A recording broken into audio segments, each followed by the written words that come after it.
this technique is called a squeegee breath, because just like a window washer can use a squeegee to clean a window, you can use your breath like a squeegee to clean your thoughts and feelings that are not supportive in the moment, and then put yourself back in service of the person who you're dealing with right now.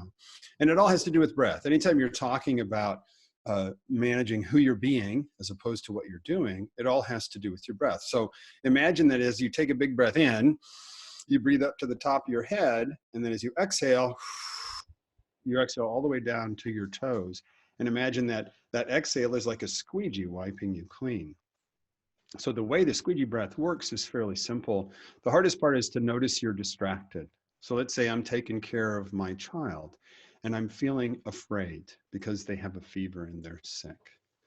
I might notice that me being afraid is contagious to them. It doesn't serve me in the moment to be afraid while I'm taking care of my child. So if I notice I'm having a thought or a feeling that isn't supporting what I'm doing right now, I can take a big breath up to the top of my head, release all the way to my toes as I exhale, and let that giant breath of a squeegee wipe me clean, release the thoughts and feelings that aren't supporting me so I can focus my energy and focus my attention on what's at hand.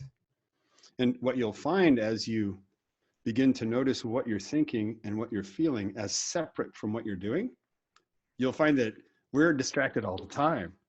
And here's one of the hard things for people is that you may think to yourself, you know, if I get good at this squeegee breath thing, I'll be able to quiet my mind and I won't have as many of these thoughts and feelings that are distracting.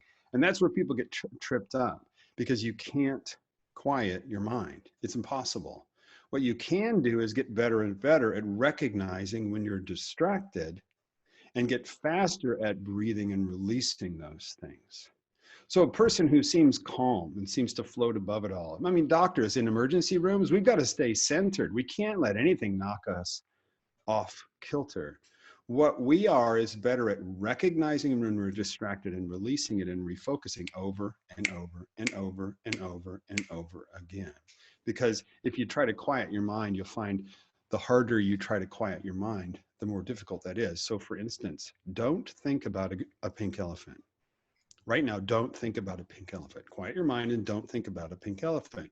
Yeah, right, you're thinking about a pink elephant. You can't stop it. So let's release the pink elephant. Big breath in, up to the top of your head, let it go out to your toes. Let that squeegee wipe you clean.